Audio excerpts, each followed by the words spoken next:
السلام عليكم، ان شاء الله تكونوا بخير وعلى خير. غادي ندير معكم لي كاب كيك ولا مادلين ناجحين من اول مره، خصوصا لاول مره غادي ديرهم.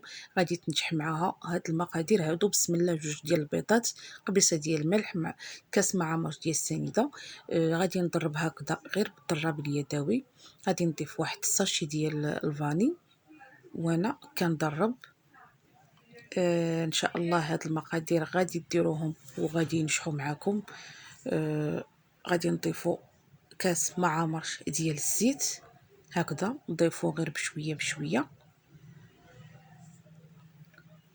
وانتم كتخلطوا. نضيفو كاس ديال الحليب.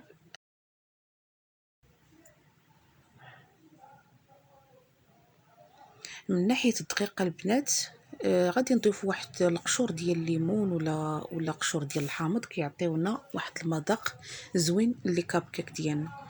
من ناحيه الدقيق غادي نضيفوا 3 ديال الكؤوس العبار بكاس ديال العنبه. واخا تشوفوني انا عابره هكذا في الزلافه، ولكن راهم 3 ديال الكؤوس، يعني مقادير مضبوطين. لي كاب كيك ديالنا تيكون الخليط ديالهم دائما ثقيل شويه، ماشي بحال هكذا الكيك. هادو ضروري ضروري كنديروا الخليط ثقيل شويه. من ناحيه الخميره عندنا واحد زوج ساشيات.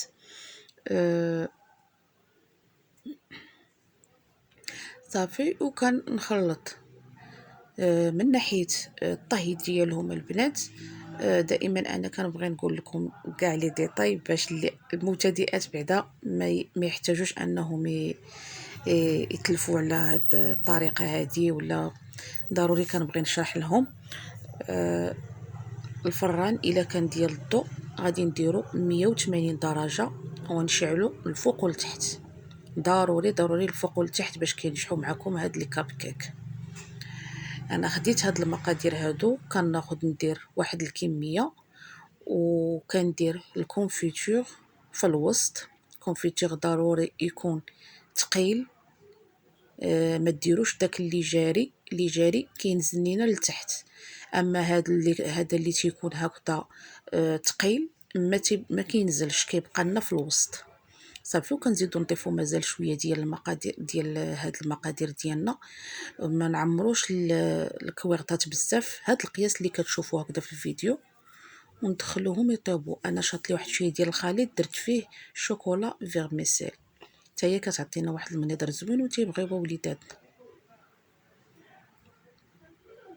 لي كاب كيك ديالنا ملي كيطيبوا كيجيو على هاد الشكل، يعني ناجحين 100%. ديروهم لوليداتكم، ديو معهم المدرسه الكوتي، يعني شي حاجه طوب. كيجيو مفشفشين من الداخل كما كيبان لكم. الكونفيتور حتى هو كيجي من الداخل زوين.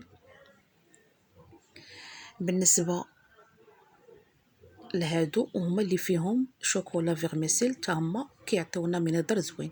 الحيله اللي غادي نشارك معكم هي كناخذوا هكذا ورق الغذائي اللي كنخدموا به، كنديروه مربعات متساويين، كنديروا فيه 4 ديال الاتجاهات.